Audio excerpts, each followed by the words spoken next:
नमस्कार. दीपक रेगी कथाकथन चॅनलवर तुम्हा सगळ्यांचं मनापासून स्वागत. तुम्ही ऐकताय डॉक्टर सच्चिदानंद शेवडे यांची गूढ कादंबरी अघोर वाडा. आणि आज ह्या कादंबरीचा भाग 9. अंधाराचा बादशाह, मी तुझा गुलाम मोहम्मद चिश्ती तुला सलाम करायला आलोय. चिश्तीचा आवाज ऐकताच परश्या उठून बाहेर आला.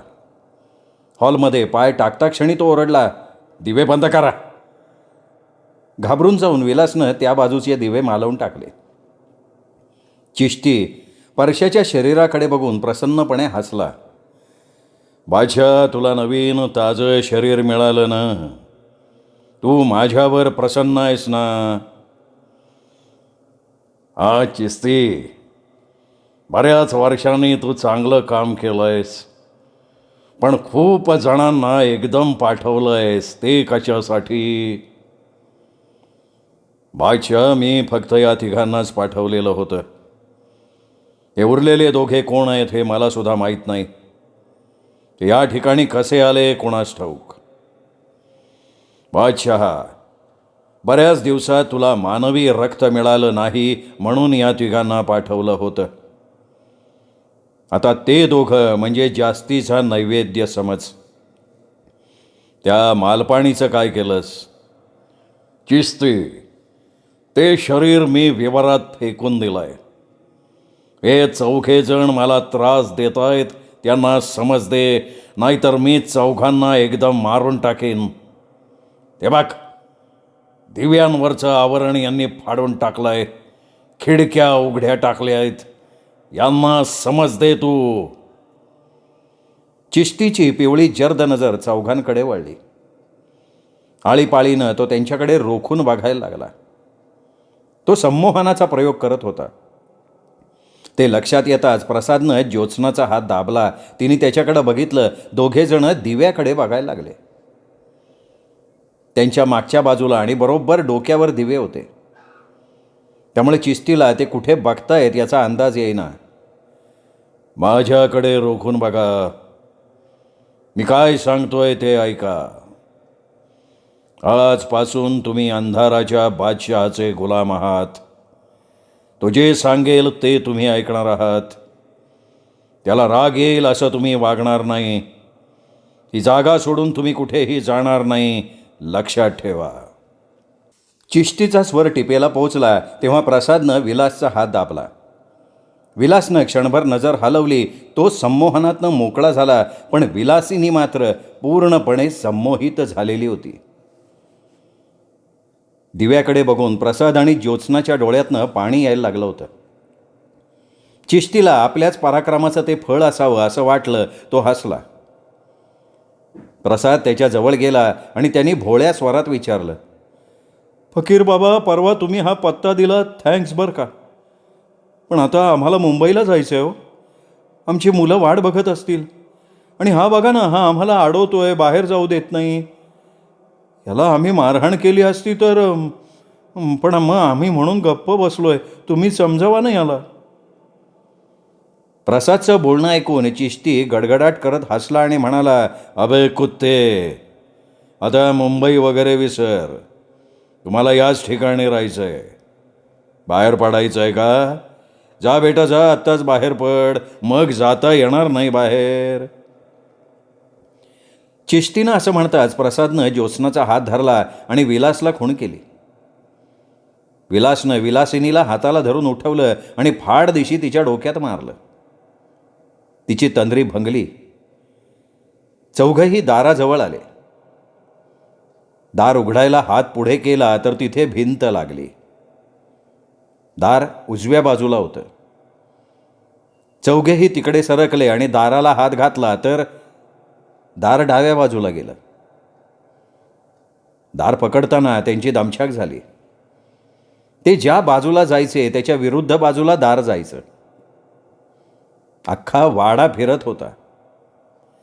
अशक्य कोटीतली गोष्ट ते प्रत्यक्ष अनुभवत होते. दार पकडण्याच्या नादात त्यांचा अर्धा तास गेला, पण दार हाताला लागलं नाही. प्रसादनं सगळ्यांना थांबवलं. तो एकटाच दार दिसत होतं तिकडे हळूहळू सरकायला लागला. दाराजवळ येताच तो क्षणभर उभा राहिला.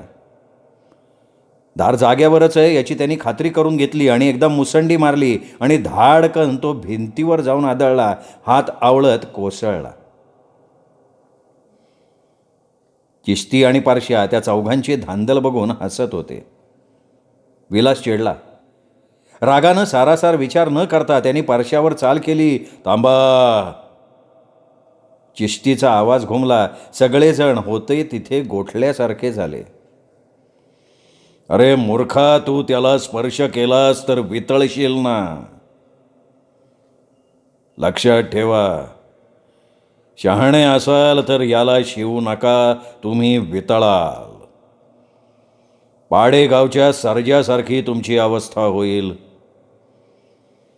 अंधाराच्या बादशानं तुम्हाला स्वतःहून स्पर्श केला तर तुम्हाला काहीही होणार नाही, पण त्याला मारण्याच्या हेतूनं तुम्ही स्पर्श केलात तर तुम्ही वितळाल.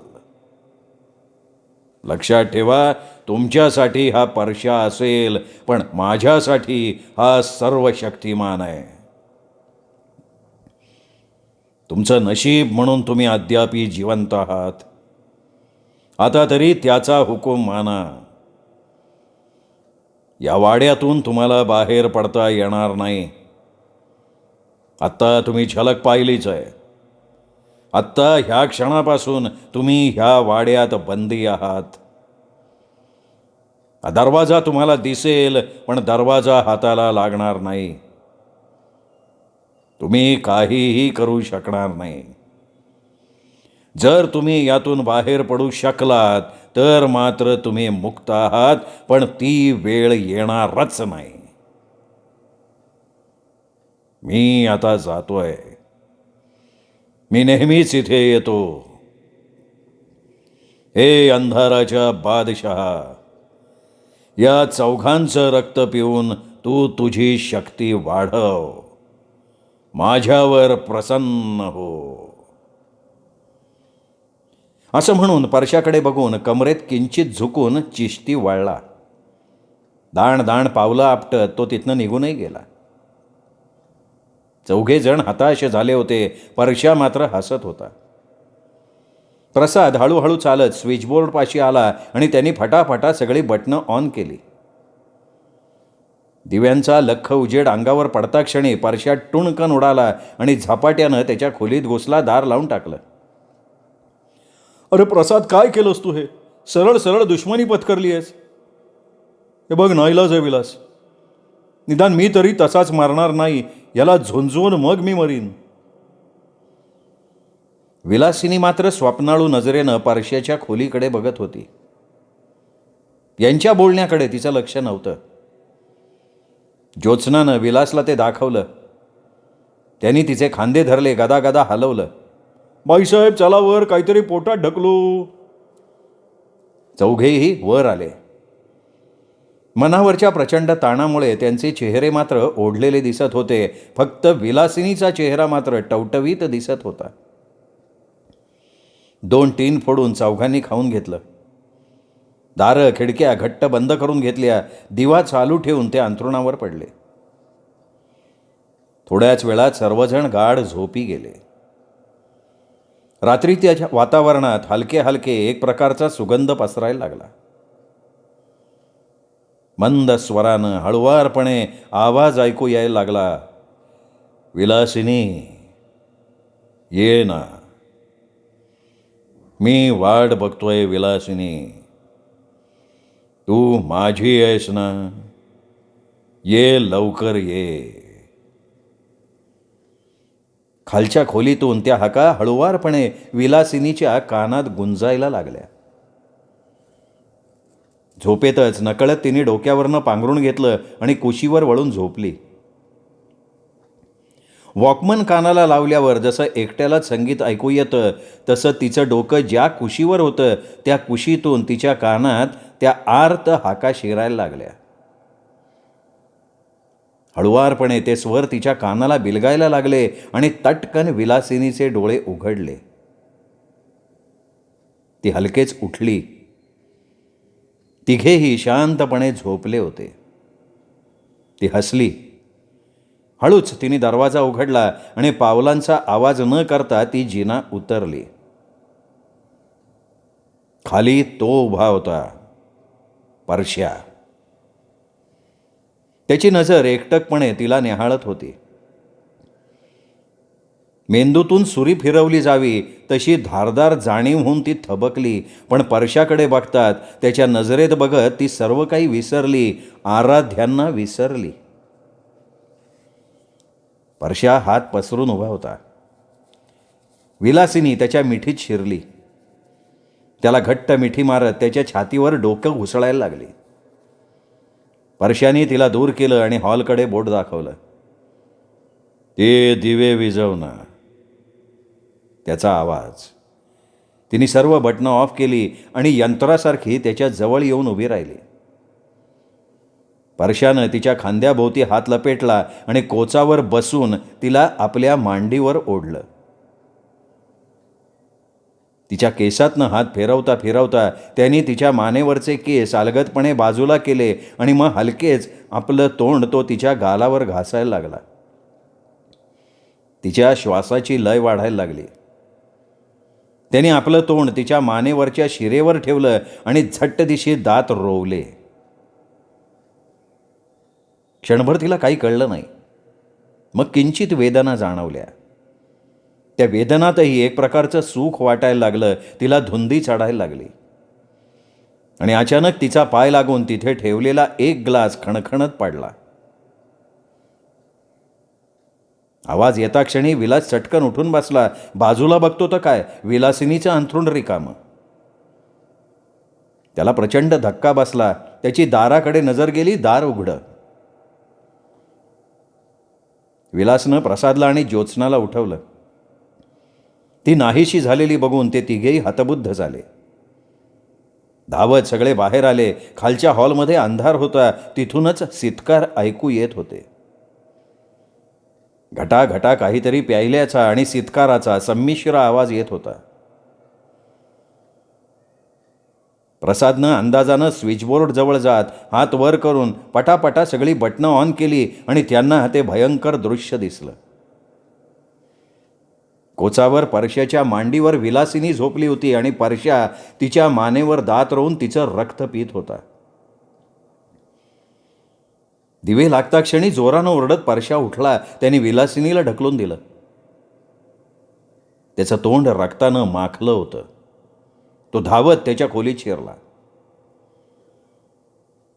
विलास धावत विलासिनीजवळ गेला. तिला त्यांनी उचललं. सगळे वरच्या खोलीत आले. विलासनी तिला पलंगावर ठेवलं तेव्हा सगळ्यांना तिच्या मानेवरच्या रक्तखुणा दिसल्या. त्याचवेळी विलासला परश्याच्या मानेवरच्या खुणा आठवल्या. त्यांनी प्रसादचा हात घट्ट धरला. प्रसाद, त्या परश्याच्या मानेवर होत्या तशाच खुणा हिच्या मानेवर दिसतायत. म्हणजे ही पण कामात न जाणार. अरे. आपलंच बोलणं असह्य होऊन विलासच्या डोळ्यात पाणी आलं. विलास, अरे तू धीर धर. काल ही त्या संमोहनात सापडतीये असं मला वाटत होतं, पण त्या चिश्तीसमोर मी काही करू शकत नव्हतो. अरे म्हणजे ही मला सोडून जाणार का रे? तिच्याशिवाय जगणं म्हणजे मला. विलासला हुंदका आवरेना. त्याच्या खांद्यावर थोपटत प्रसाद म्हणाला, हे बघ विलास, असं धीर सोडू नको. सगळं काही ठीक होईल. आधी स्वतःवर ताबा ठेव.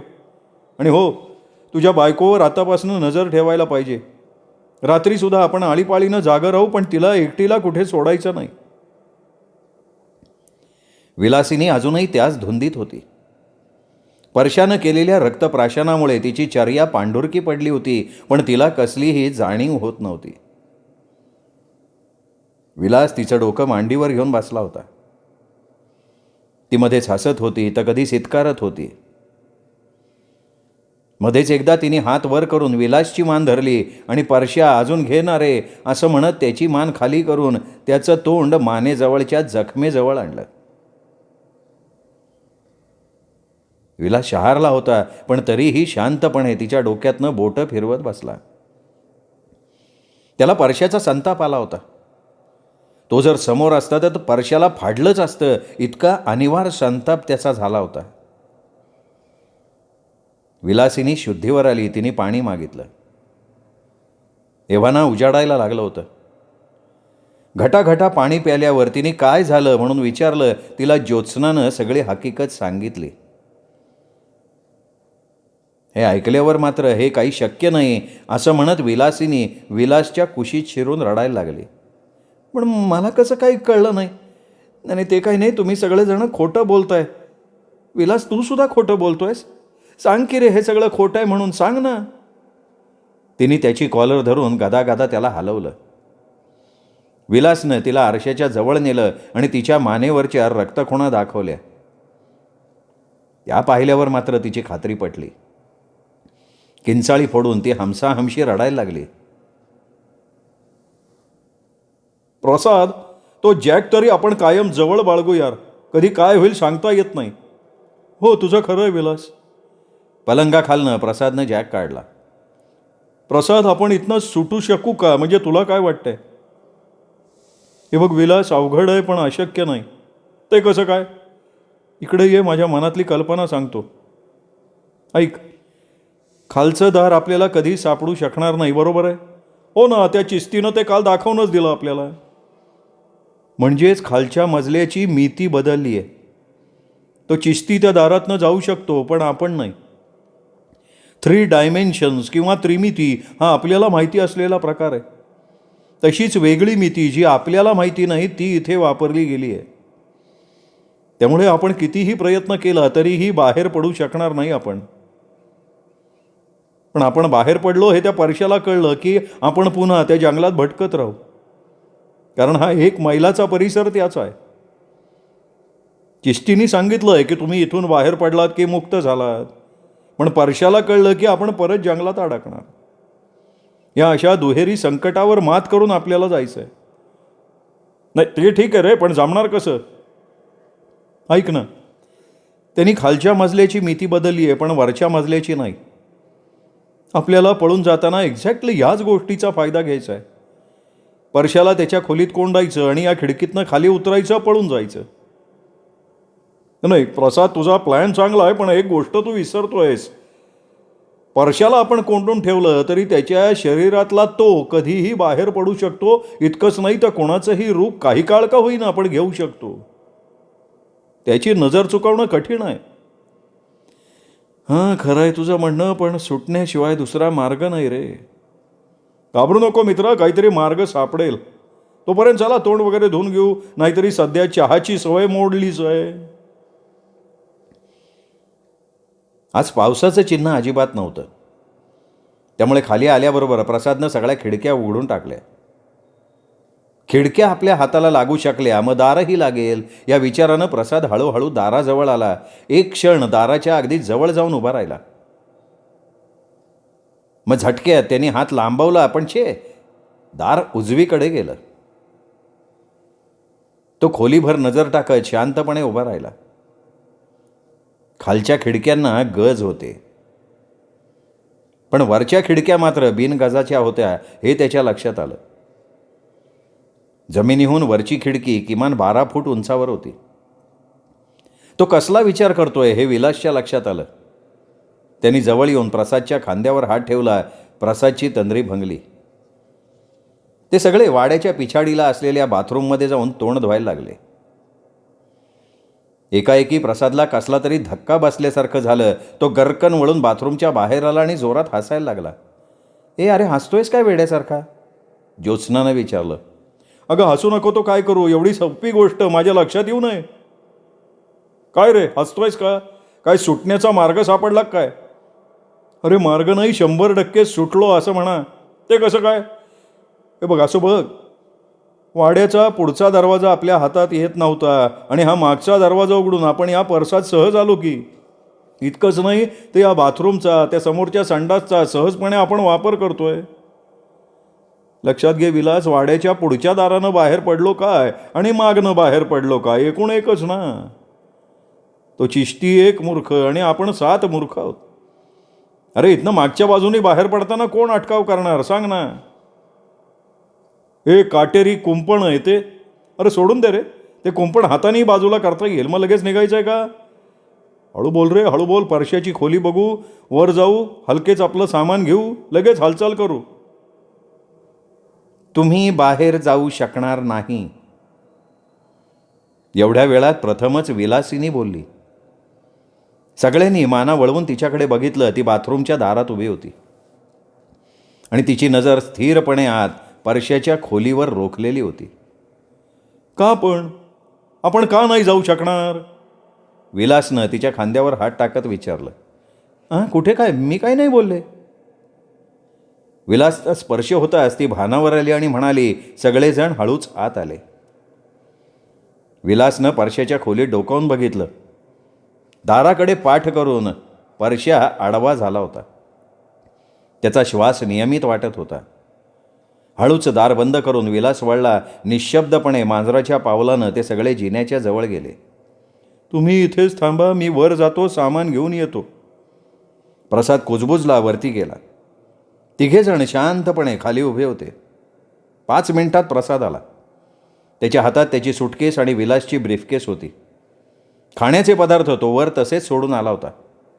सगळेजण परत दार उघडून बाहेर आले. या बाजूनी जाऊया. ज्या ठिकाणी काटेरी झाडांचं कुंपण होतं ती जागा दाखवत ज्योत्स्ना म्हणाली. तिचं म्हणणं मानून सगळेजण पुढे झाले. समोरच्या काटेरी झाडाला ते दूर करण्यासाठी विलासनी हात लावला, मात्र पिस्करल्यासारखा आवाज करत त्या झाडानं त्याचा हातच पकडला. विलासनं हात झटक्यात मागे घेतला, पण हातावर काट्यांचे ओरखडे उठले. तो प्रकार बघून चौघेही हादरले. थोडा वेळ तसेच उभे राहिले. ऊन लख्ख पडलं होतं, वाराही सुटला होता, त्यामुळे ती कुंपणाची काटेरी झाडं सुद्धा डोलत होती. चल विलास, त्या बाजूनं जाऊ. अरे जाणं विसरा आता. या झाडाने माझा हात पकडला, ते विसरलात का? हे बघ, तुझ्या मनातल्या भीतीचा परिणाम आहे तो. अरे झाड कधी हात पकडतं का? ह्या वारं सुटलंय ना, त्यामुळे एखादी फांदी लागली असेल, असं म्हणत प्रसादनं दुसऱ्या बाजूच्या कुंपणात हात घातला. त्या झाडाच्या फांद्याने सुद्धा प्रसादच्या हातावर झडप घातली. जोरात ओरडत प्रसादनं हात मागे घेतला. त्याच्या हातावर सुद्धा ओरखडे उठले होते. आगीतून सुटून फुफाट्यात पडल्यासारखी त्यांची स्थिती झाली होती. प्रसादनं जवळच पडलेली एक काठी उचलली आणि ती कुंपणात घालून ते झाड बाजूला करण्याचा तो प्रयत्न करायला लागला. झाड बाजूला होतंय असं क्षणभर वाटलं आणि दुसऱ्याच क्षणी झाडाच्या फांद्या काठीभोवती भक्कमपणे वेढल्या गेल्या. प्रसादच्या हाताला जोरात धक्का बसला आणि तो खाली पडला. कडाडकाड कडाडकाड आवाज व्हायला लागला. सगळ्यांना ते दृश्य बघताना अंगावर शहारा आला. त्या फांद्यांनी बघता बघता त्या काठीचे तुकडे तुकडे केले होते. विलास रागानं बेभान झाला आणि चुलीजवळ जाऊन त्यांनी पेटतं लाकूड उचललं आणि कुंपणाच्या दिशेनं भिरकावलं. पण ते लाकूड कुंपणापर्यंत पोचलंच नाही. मध्येच गरकन वळून चुलीवर ठेवलेल्या पाण्याच्या हांड्यात चर्र असा आवाज करत ते पडलं आणि वाड्यातनं हसण्याचा आवाज यायला लागला. सगळे घाबरले. आतनं परश्याचा आवाज आला. या आतमध्ये या. मी म्हणलं होतं ना, वाडा सोडून तुम्ही जाऊ शकणार नाही, तरी तुम्ही प्रयत्न केला. आता कळलं का नाही का माझ्या हुकमाशिवाय तुम्ही इथून जाऊ शकणार नाही? चला वाहत वा, चला. हे ऐकून चौघेजण वाड्यात शिरले. परश्या खोलीच्या दारात उभा राहून हसत होता. निराशपणे चौघेही वर आले. थकून पलंगावर आडवे झाले. आता सुटकेची शक्यता शून्य असं वाटत होतं. एवढ्यात विलासिनी एकदम ताठ झाली. सर्वांची नजर तिच्याकडे वळली. ती आढ्याकडे रोखून बघत होती. एकाएकी तिचा श्वास जोरात चालू लागला. अंगाला आळोखे पिळोखे देत ती उठली. तिला एकच आवाज ऐकू येत होता. विलासिनी लाडके ये, मी तुझी वाट बघतोय. लवकर ये विलू प्रिये, वाट बघतोय मी तुझी. मानेवरची जखम कुरवाळत विलासिनी हसली आणि उठून दाराच्या रोखानं निघाली.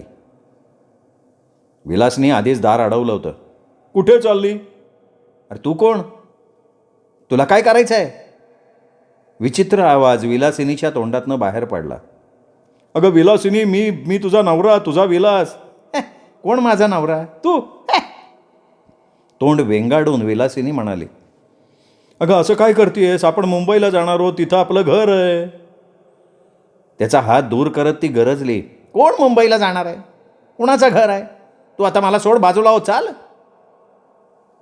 आणि फाड दिशी आवाज झाला. प्रसाद आणि ज्योत्स्ना चमकले. विलासनी तिच्या कानफटात मारली होती. ती उभ्या उभ्याच कोसळली, मग उठून पलंगावर जाऊन बसली, रडायला लागली. विलासनी तिला जवळ घेतलं, तशी त्याच्या खांद्यावर डोकं ठेवून ती हमसाहमशी रडायला लागली. हे काय होतंय विलास? मला तू हवायस रे, पण तो आवाज ऐकू आला ना की मी स्वतःला विसरतीये रे. आवाज? कसला आवाज येतोय तुला ऐकायला? ते नाही ना कळत, पण लांबून कोणीतरी आर्त स्वरात हाक मारल्याचं ऐकू येतं. खूप लाडीक आवाज येतो आणि तो आवाज ऐकल्यावर मी माझी राहत नाही. काल रात्रीपासून असं होतंय रे. मी त्या सैतानाच्या तावडीत सापडली आहे. त्यातनं मला सोडव, मला जगायचं आहे रे.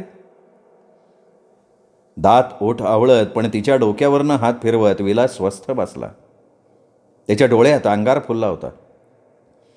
दुपारी त्यांनी परत टीन फोडले, खाऊन घेतले. आता फक्त एकच टीन उरला होता. तोही संपल्यावर उद्या काय, हा प्रश्न होता. विलासिनीने काहीच खाल्लं नाही. आग्रहाखातर 2 घास खाल्ले, पण लगेच ते उलटून पडले. त्यांचं जेवण संपलं तेवढ्या जबरदस्त अंधारून आलं. मुसळधार पाऊस पडायला लागला. लगबगीनं त्यांनी खिडक्या लावून घेतल्या. धडाडकन आवाज झाला. विजा चमकायला लागल्या. सोसाट्याचा वारा सुटला आणि लाईट गेली. भर दुपारी वाडा अंधारात बुडाला.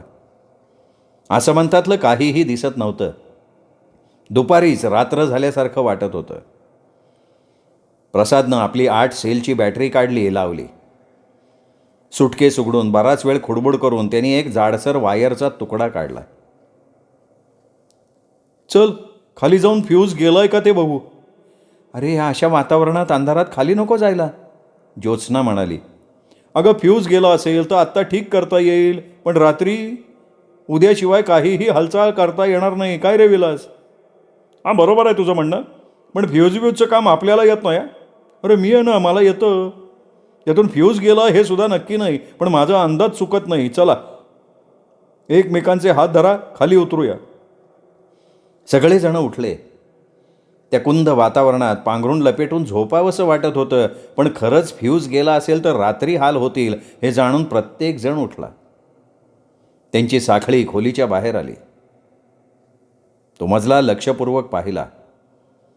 मेन स्विच बहुतेक खाली असेल या विचारानं सगळे खाली आले. हॉलमध्ये पाणीच पाणी झालेलं होतं. खालच्या सगळ्या खिडक्या उघड्या होत्या. गार वाऱ्यानं अंगावर काटा येत होता, म्हणून प्रसादनं सगळ्या खिडक्या बंद करून टाकल्या. टॉर्चच्या उजेडात मेन स्विच सापडला. हॉलमध्ये काळजीपूर्वक रीतीनं बॅटरी फिरवली. परश्या कुठेही दिसत नव्हता. प्रसादनं फ्यूज उचकटून बाहेर काढला. वायर जळाली होती. तेवढ्यात विलासिनीचा हात ज्योत्स्नाच्या हातात सोपवत विलास करंगळी दाखवत बाथरूमकडे पळाला. या गाढवाला नेमकी आत्ताच लागली. जाऊ दे रे, आम्ही दोघे हात पकडून तुझ्याजवळ उभे आहोत ना, ज्योत्स्ना म्हणाली. प्रसादनं खिशातनं पॉकेट नाईफ काढली आणि तिचा स्क्रूड्रायव्हरसारखा उपयोग करत जोर लावून तो स्क्रू काढायला लागला. काय झाला का नाही फ्यूज बसवून? अरे सर्वांनी एकत्र राहायचं ठरवलंय ना, तरी सुद्धा तू एकटाच का गेलास? मग काय तिकडे जाताना सगळ्यांना न्यायला पाहिजे होतं काय? विलासनं हसत हसत विचारलं. बरं फार बोललास. हे स्क्रू धर जरा. गंज बघ केवढा आहे. गेल्या कित्येक वर्षात हे स्क्रू काढलेले नसतील. प्रसाद एवढं बोलतोय तोवर धाड धाड आवाज झाला. मी बघून येतो काय आहे ते. चल ग. आणि वहिनी तुम्ही प्रसादच्या जवळनं हलू नका बरं का. असं म्हणत विलासिनीचा हात पकडून विलास गेला. महत्प्रयासानं ती तार बसवून प्रसादनं स्क्रू लावले. फ्यूज बसवल्याबरोबर दिवे लागले, पण धाड धाड आवाज येतच होता. काय ग विलास कुठे गेला? अरे तो आवाज कसला येतोय ते बघून येतो असं म्हणून बायकोला घेऊन गेला नाही का? एवढं बोलून गेले तरी तुझं लक्ष नव्हतं काय? नाही ग, मी त्या फ्यूजच्या नादात होतो ना. त्याच्या हातात स्क्रू दिले होते, ते माझ्या हातात परत दिले कोणी? अरे कुणी म्हणजे काय, मी दिले. भले शाबास, मी समजतो तोच उभा आहे. तरी त्याला सांगितलं होतं एकट्यानं जायचं नाही, आपण चौघांनी एकत्र फिरायचं. अरे एकटा कशानं, त्याची बायको आहे की बरोबर. अगं पण हा आवाज कसला आहे. पाऊस कमी झाल्यानं आवाज वाढला होता. ते दोघेही आवाजाच्या रोखानं मागच्या दारापाशी आले. दार उघडलं. आवाज तिथूनच येत होता.